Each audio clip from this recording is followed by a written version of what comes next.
Muito obrigado, Paulo. Parabéns, Flávio, pela apresentação. Acho que das questões que eu vou trazer aqui são muito correlatas às questões que a Flávia levantou, né, que diz respeito também à destinação final dos resíduos dos agrotóxicos, né? Isso é uma questão muito desafiante para as políticas públicas. E vou compartilhar agora o trabalho. Quero parabenizar também o João, que está aqui conosco, e os demais participantes que estão nos assistindo, né? Bem, aí o professor Paulo já fez uma apresentação, né? Nossa formação, o computador está apitando aqui, apitando.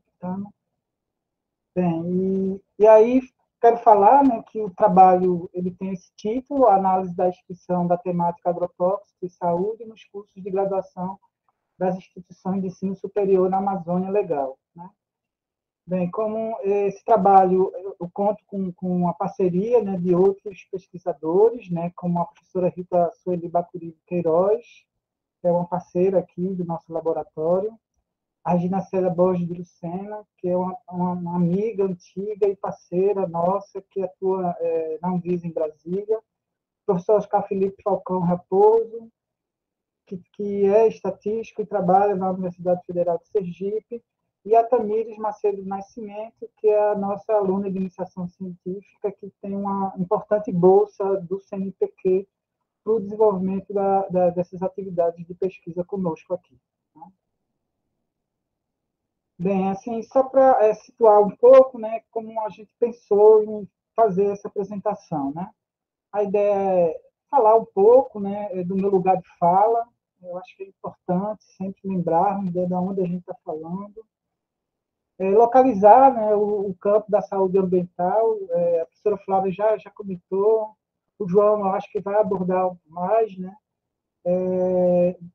no âmbito das ciências da saúde, né, e no âmbito da saúde pública, né. Portanto, eu acho que vale a pena a gente entender isso, até para as pessoas que não conhecem a política, né, e nem o campo da saúde coletiva, né.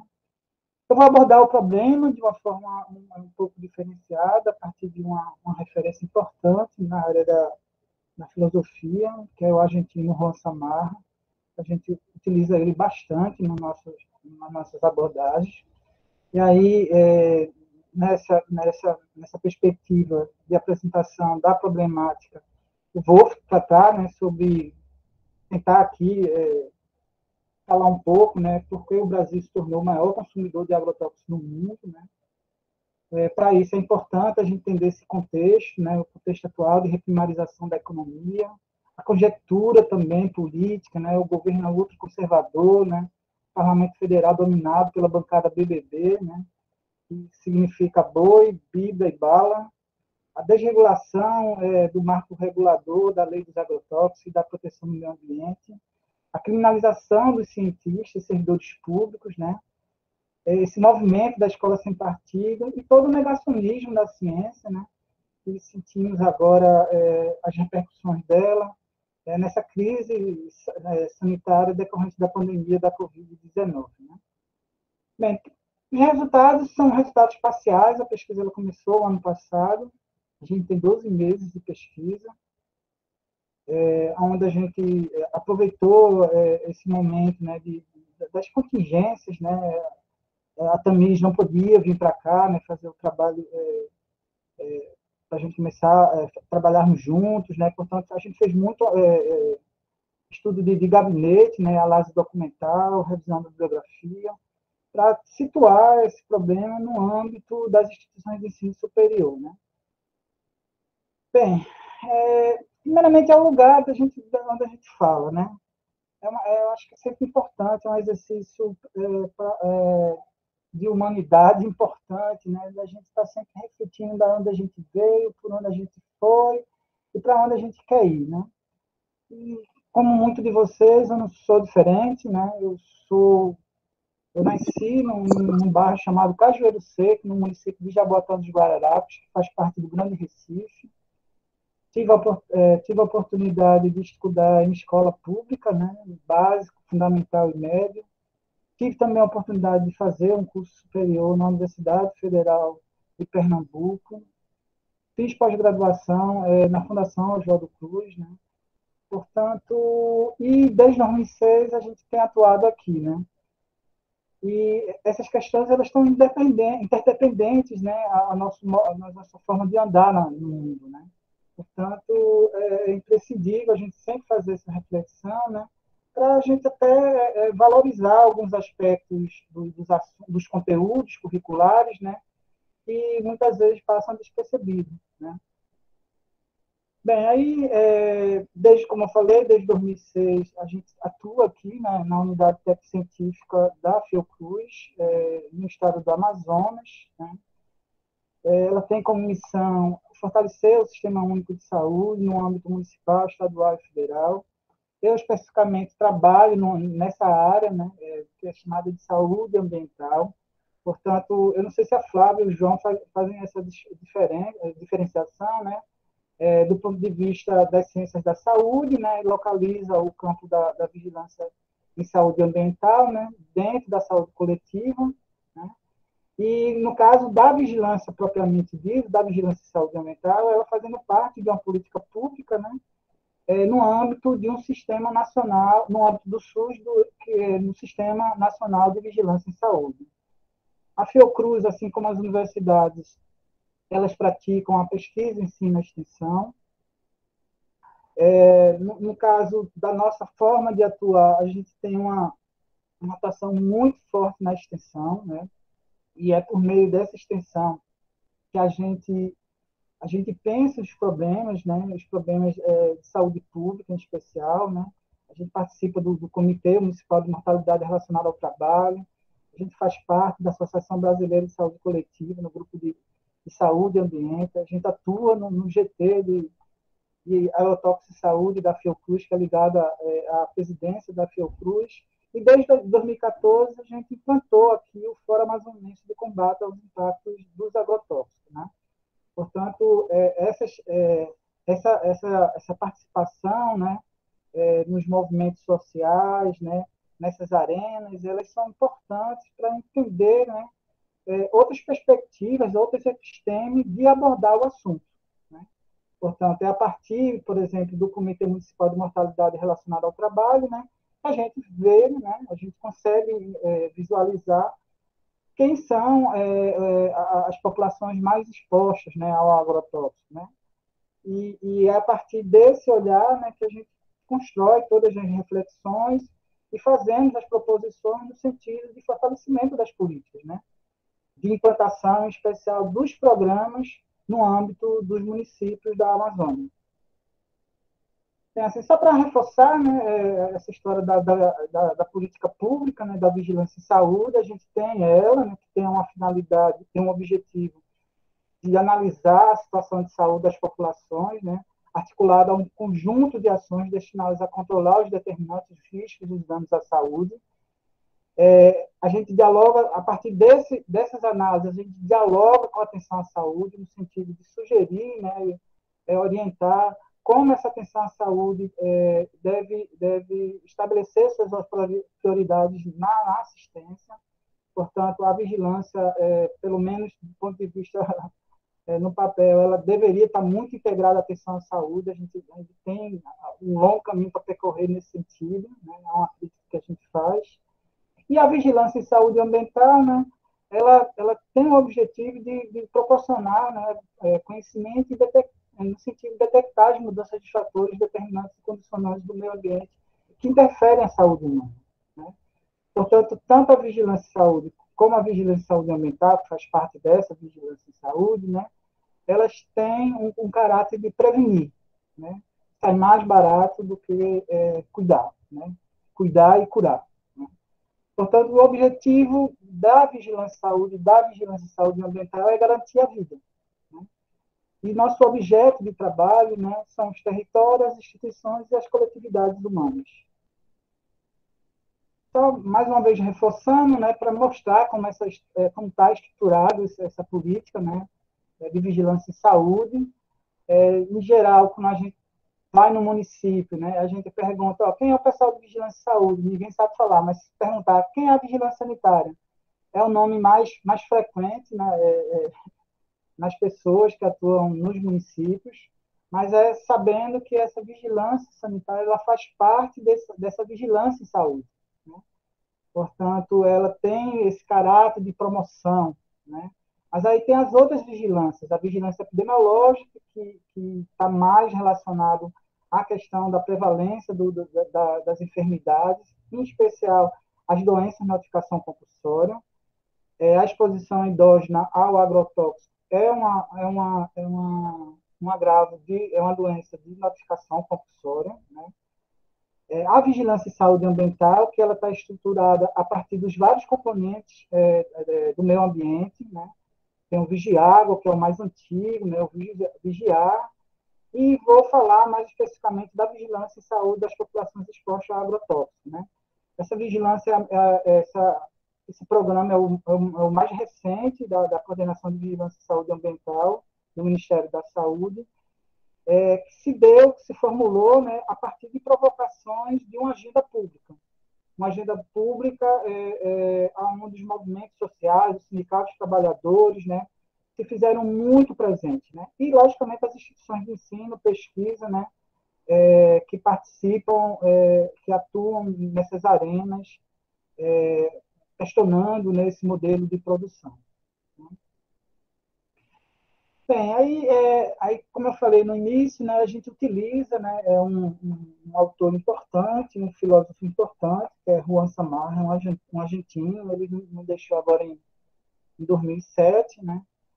Ele e Milton Santos, aí, para os geólogos que fazem parte dessa mesa, eles foram amigos, inclusive Juan Samarra tem um trabalho onde ele faz reflexões sobre o uso da geografia crítica, né, na análise dos problemas de saúde. É um trabalho interessante, pouco conhecido também. Né?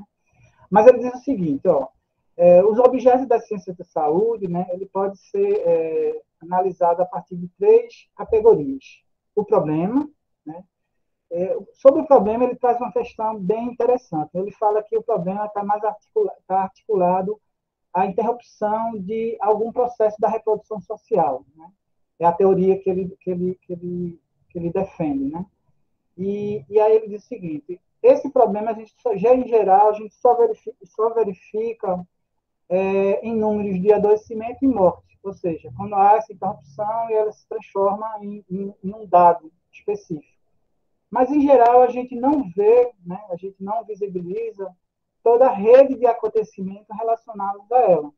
Né? Portanto, ele chama essa atenção.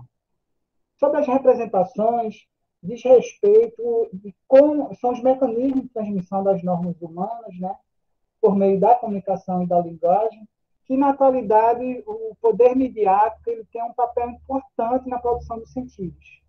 Portanto, ele também chama muita atenção sobre essa categoria, porque ela tem interferências importantes no processo de saúde, doença e cuidado.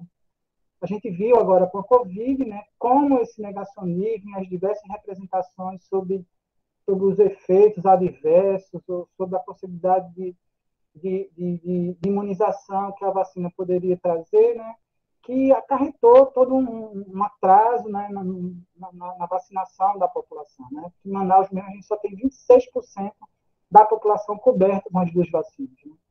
Portanto, a gente é muito arriscado essa baixa cobertura. Né? E as ações que diz respeito, né, aos mecanismos de intervenção produzidos pela sociedade em relação aos problemas. Né? E no qual o Estado é um importante protagonista dessas políticas. Bem, aí se a gente olhar para o problema do agrotóxico, a gente vê que a história não é tão antiga, né? Ela se deu principalmente após a Segunda Guerra Mundial, em virtude da necessidade de maior produção de alimentos no mundo, em especial nos Estados Unidos, né? Onde foi introduzido a questão do agrotóxico para o controle de pragas, né? Portanto, naquela década pós-guerra, né, nas primeiras décadas pós-guerra, né, uma importante autora, né, que é a Raquel Kenson, no livro Primavera Silenciosa, já denunciava a morte, né, da vida em virtude do uso dos agrotóxicos nos Estados Unidos, né? No Brasil, os agrotóxicos entraram por meio dos programas de controle de vetores, pragas e parasitas, né, na década de 60 e 70. Né?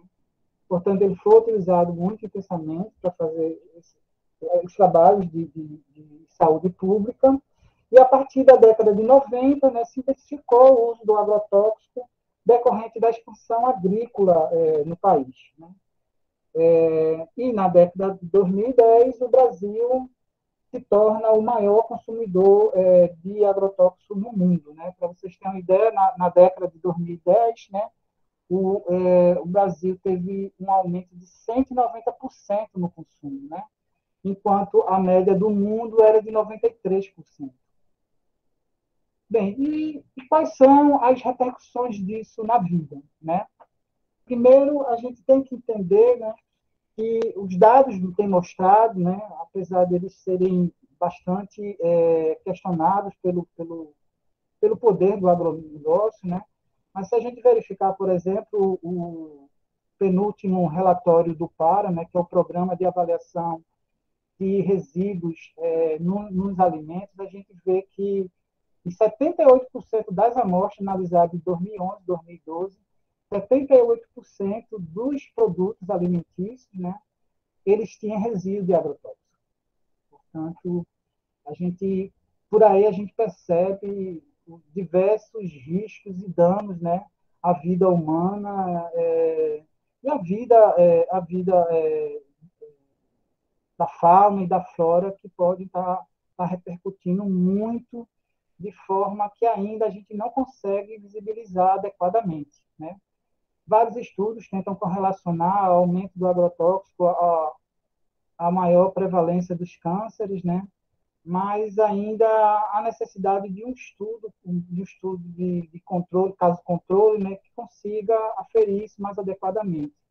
E, em geral, essas pesquisas que levantam esse tipo de análise, eles não recebem financiamento das agências de pesquisa do Estado brasileiro, né? Porque ela justamente coloca em risco toda a lógica, né, de alimentos baseado nesse modelo do agronegócio. Né? Aqui eu destaco aqui, né, algumas questões aqui importantes, né? Determinadas culturas, né, eles usam muito agrotóxico, no caso da soja, né, mas aí a gente também tem alimentos, né, que são frequentes na nossa mesa, que também recebem uma carga muito grande de agrotóxico. O feijão, por exemplo, a quantidade de agrotóxico que ele é usado nele inviabiliza a exportação para a Europa. A Europa já não tem mais comprado, a União Europeia, no caso, não tem mais comprado feijão, porque a quantidade de resíduo é muito maior do que os níveis de tolerância da regulação que eles realizam lá. Né? Em relação à exposição, né, de intoxicação, no caso, né, na população, os dados são também bem robustos já, apesar de eles serem questionados a todo momento, né? A gente verifica, apesar de um maior uso do agrotóxico em tentativa de suicídio, a gente vê esse vermelhinho, né, distribuído pelas unidades da federação mais frequente, né? Mas a gente vê também o azul também, especialmente na região sudeste, né, relacionados ao uso acidental, né? Bem, essa mudança aqui, né, esse aumento, né, nesse entendimento das repercussões do agrotóxico na vida, né, era uma coisa relativamente recente, né? E ela se dá muitas vezes do enfrentamento realizado pelas universidades, as instituições de pesquisa, os movimentos sociais, os sindicatos, né, alertando os trabalhadores, né, sobre o uso do agrotóxico. Né? Bem, a gente também vê aqui, né, que quando é feita a pulverização do agrotóxico, né, ele não só ataca a praga-alvo, né? Ele acaba comprometendo todas as outras pragas que tem um papel de predador da praga principal, né? Portanto, quando você aplica a pulverização, ela mata a praga-alvo e os predadores dessa praga. E aí você começa um ciclo virtuoso muito grande, né? Quanto vai necessitar de mais veneno, né? Porque as pragas que poderiam fazer o controle biológico, elas foram aniquiladas na primeira pulverização.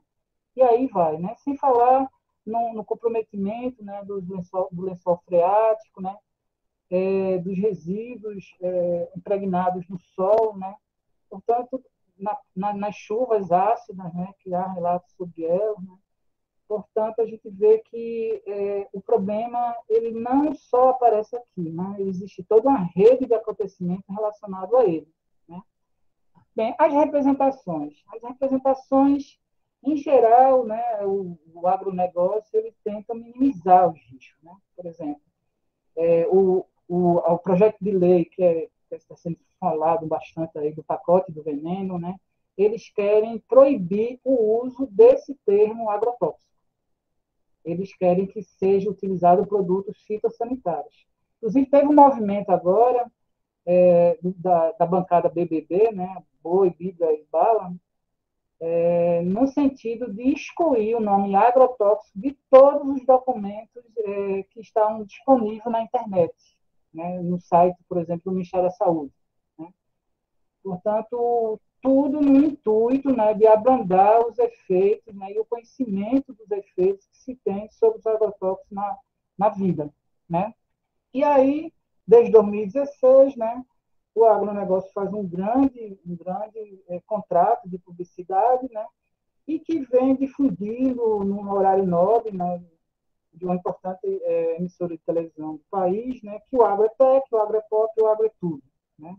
Portanto, a gente vê que essas representações sociais elas têm um poder grande, né, de abrandar, né, o conhecimento e as incertezas, né, da população sobre o consumo de produtos com agrotóxicos. Né?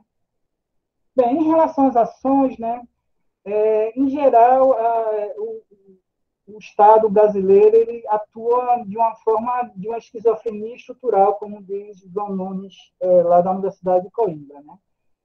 O país libera os agrotóxicos, né? Ou seja, cria o problema dos agrotóxicos na saúde humana e depois tem que financiar políticas públicas, né? Investimento no Sistema Único de Saúde, para recuperar a saúde dessas pessoas expostas. Né?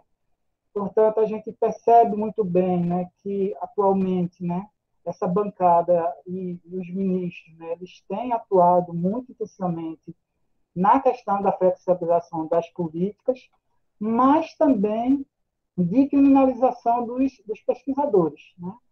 É uma importante geógrafa que publicou o livro Mapa dos Agrotóxicos e as conexões com a União Europeia, né? Ela foi intimidada, né? E ela mudou de país, que não aguentou, como é que se diz, os telefonemas no sentido de intimidá-la do trabalho que estava sendo feito. Né? Bem, isso mudou um pouco desde 2001, né? Essa forma hegemônica, né, do Estado funcionar liberando os agrotóxicos. De 2018 a 2020 foram liberados 997 agrotóxicos. Né? Se a gente considerar os 15 anos anteriores, a gente tinha 815, portanto, em 2 anos, ele liberou mais agrotóxicos do que nos últimos 15 anos. E aí, desde então, né, o Ministério Público Federal, junto com o Ministério Público Estadual, sindicatos, ONGs, né, universidades, instituições de pesquisa, né, tem atuado no enfrentamento em diversas arenas. Né.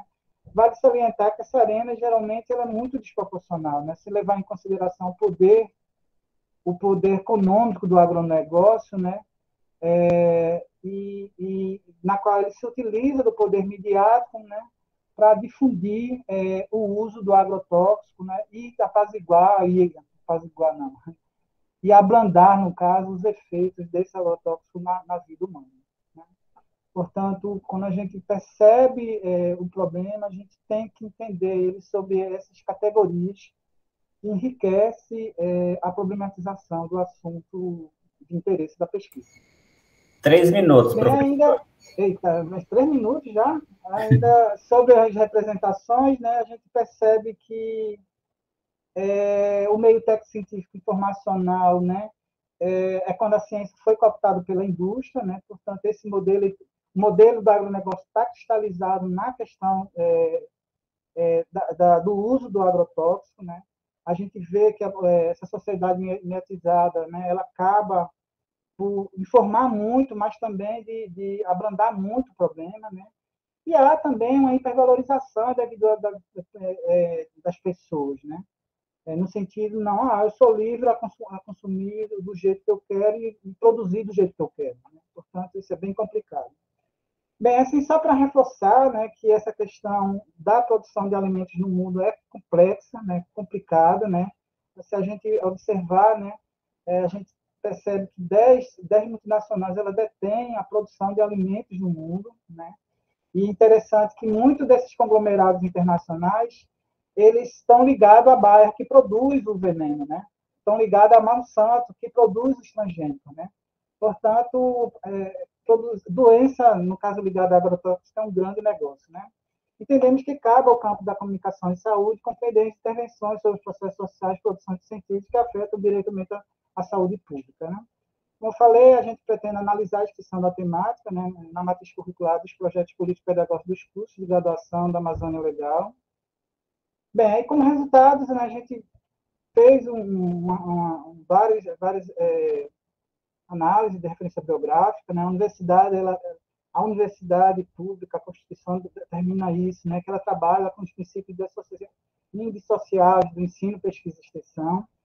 Portanto, ela tende a esse modelo rubodiano, né, de funcionamento da universidade, mas historicamente no Brasil isso variou bastante. A gente tem modelos de ocasião, que é o anglo-saxônico ou americano, né, em virtude das doutrinas liberais, né, ou sociodemocráticas que orientam as políticas dos governos, né.